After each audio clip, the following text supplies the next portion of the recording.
Hello दोस्तों, आपका स्वागत है हमारे यूट्यूब चैनल पर। तो मैं आज आपको यहाँ पे गैसियस स्टेट का जो हम टॉपिक पढ़ रहे हैं, इसमें हमारा अगला टॉपिक है ये काइनेटिक एनर्जी एंड टेम्परेचर। तो इसके बारे में हम जानते हैं कि काइनेटिक एनर्जी और टेम्परेचर के बीच में क्या रिलेशन होता है। तो देखिए, the translational kinetic energy of the body of mass M and velocity V is given as, यानी कि किसी भी काइनेटिक एनर्जी, किसी भी मालिक्यूल का काइनेटिक एनर्जी जो हम लेंगे, उसमें जो गैस जो है, जो गैस के मालिक्यूल है वो जो मूव कर रहे हैं, यानी कि उनकी जो वेलोसिटी वी होगी और उनका जो मास है एम है। तो एक फार्मूला हमारा निकल करके आएगा काइनेटिक एनर्जी, यानी कि उसकी गतिज ऊर्जा क्या होगी, 1/2 mv² के बराबर होगा। ठीक, अब मान लीजिए एन मालिक्यूल ऑफ गैस के लिए है, तो काइनेटिक एनर्जी इक्वल टू, यानी कि एनर्जी इक्वल टू 1/2 mv² है ही। तो यहाँ पे P V equal to 1/3 mnv² हो जाएगा एन नंबर ऑफ मालिक्यूल के लिए। और ये जो हमारा पी बी है, जो गैस का ला होता है, उसके बेस पे ये है। ठीक, अब हम आगे देखते हैं कि क्या होता है। देखिए, the kinetic gas equation for N molecule of gas compare, यानी कि अब हम इसका क्या करेंगे, काइनेटिक एनर्जी जो इक्वेशन ये हमें प्राप्त हुआ है, ये N number molecule of gas के लिए हम कंपेयर करेंगे।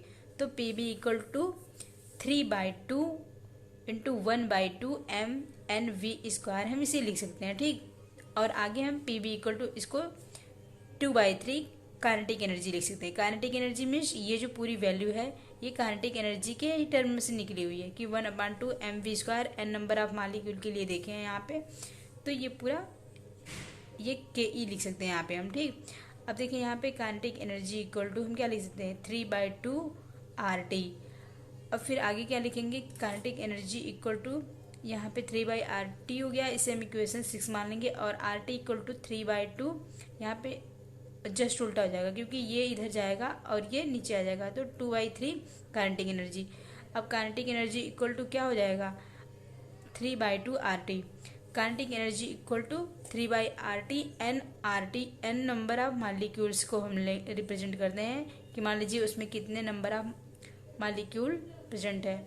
फॉर 1 मोल के लिए हम क्या कर लेंगे, यहाँ पे अगर 1 मोल ले रहे हैं तो n की वैल्यू 1 हो जाएगी, और r की वैल्यू हमें पता ही होती है, कांस्टेंट है। तो ये 3/2 nr ये सब कांस्टेंट में आ जाएगा। n की वैल्यू 1 ले रहे हैं यहाँ से। ठीक, और फिर r की वैल्यू हमें पता है 8.134 जूल होता है। ठीक, और यहाँ पे काइनेटिक एनर्जी क्या हो जाएगा, टी के प्रोपोर्शनल हो जाएगा, यानी कि ये हमें फाइनल फार्मूला मिल जाएगा कि काइनेटिक एनर्जी और टेम्परेचर के बीच में क्या रिलेशन प्राप्त है। ठीक, अब आगे देखते हैं। Has the kinetic energy of gas is directly proportional to the absolute temperature of the gas, यानी कि इस तरीके से हम कह सकते हैं कि किसी भी गैस की जो गैस की मालिक्यूल की काइनेटिक एनर्जी जो होती है, उसकी एब्सोल्यूट टेम्परेचर के बराबर होती है। यानी कि यदि हम गैस में टेम्परेचर को बढ़ा रहे हैं तो उसकी काइनेटिक एनर्जी बढ़ जाएगी, यानी कि उसकी गतिज ऊर्जा बढ़ जाती है। ठीक, और घटा रहे हैं तो उसकी गतिज ऊर्जा घटती है।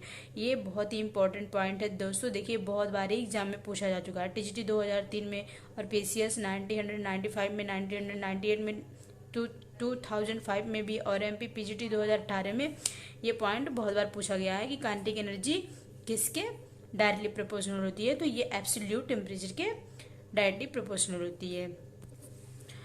तो दोस्तों, अगला पॉइंट हम इसमें एक चीज़ और देख लेते हैं कि एटमॉस्फेयर प्रेशर जो होता है वो भी पूछ लेता है। उसकी वैल्यू दे देगा 2 3 4 टर्म में, और पूछेगा कि एक एटमॉस्फेयर प्रेशर किसके बराबर होता है। तो देखिए, यहाँ पे एक एटीएम बराबर क्या होता है, 1.01325। ठीक, और एक एटीएम बराबर 10⁵ पास्कल भी होता है। पी ए का मतलब होता है पास्कल, और फिर ये जो 1 एटीएम बराबर 10⁵ न्यूटन पर मीटर स्क्वायर होता है। तो पर मीटर स्क्वायर जो है, इसको जब ऊपर ले जाएंगे तो मीटर की पावर -2 हो जाएगा। और ये 1 एटमॉस्फेयर प्रेशर किसके बराबर होता है, 10⁻10⁹ पर सेंटीमीटर स्क्वायर के भी बराबर होता है। और 1 एटमॉस्फेयर प्रेशर बराबर 760 टॉर भी हम लिख सकते हैं। ये बहुत बार एग्जाम में पूछा जा चुका है, पीजीटी और टीजीटी वगैरह में, कि 1 एटमॉस्फेयर कितने टॉर के बराबर होता है, तो 760 के बराबर होता है। ये चीज़ हमें ध्यान देना है। अब देखिए दोस्तों, हम यहाँ पे देख लेते हैं मैक्सवेल स्टेट क्या है। Maxwell stated that kinetic energy of translational of the ideal gas is independent on the nature of the gas, it pressure and dependent only upon the absolute temperature of the gas. यानी कि जो kinetic energy है इसका जो translation motion होगा ideal gas के लिए, मतलब किसी आइडियल गैस के लिए जो काइनेटिक एनर्जी होती है ये independent on the nature of the gas, यानी कि गैस के प्रकृति के ऊपर भी क्या, उसके ऊपर इंडिपेंडेंट है। ठीक, इट्स ए प्रेशर एंड, मतलब उसके प्रेशर के ऊपर, and dependent only upon the absolute temperature of the gas, और वो केवल किसके ऊपर डिपेंड करती है, उसकी जो एब्सोल्यूट टेम्परेचर है उसके ऊपर डिपेंड करती है आइडियल गैस की कंडीशन में। ठीक, ये चीज़ हमें ध्यान देना है। ये मैक्सवेल स्टेट्स है। अब देखिए यहाँ पे kinetic energy equal to 1/2 mv square होता है। इसका मतलब काइनेटिक एनर्जी जो है v, यानी कि v के स्क्वायर, यानी कि v के डायरेक्टली प्रोपोर्शनल है। अब यहाँ पे काइनेटिक एनर्जी 3/2 RT जो है, ये इससे हमें क्या मिलता है, इसमें काइनेटिक एनर्जी जो है टेम्परेचर के डायरेक्टली प्रोपोर्शनल है। तो इस तरीके से हम क्या कह सकते हैं कि v square equal to T, यानी कि v प्रोपोर्शनल टू टी। तो v इक्वल टू हम क्या लिख सकते हैं, √T। तो इस तरीके से हम इसे क्या कह सकते हैं, हैज द मालिक्यूल, यानी कि has the molecular velocity of gas is proportional to the square root of the velocity. देखिए इसका मतलब समझिए, मालिक्यूलर वेलोसिटी यानी कि ये molecular velocity of any gas is proportional to the square root of the absolute temperature molecular motion is therefore after known is thermal motion of the molecule. यानी कि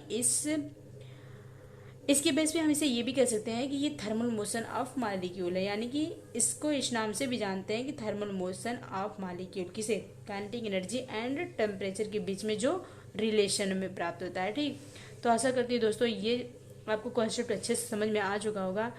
तो मिलेंगे नेक्स्ट वीडियो में, जो कि हमारा गैस के लॉ के बारे में होगा, जिसमें बायस लॉ, चार्ल्स लॉ वगैरह ये सब आएंगे। तो तब तक के लिए आप लोग पढ़ते रहिए और अपना ख्याल रखिए। मिलते हैं नेक्स्ट वीडियो में। Thanks for watching.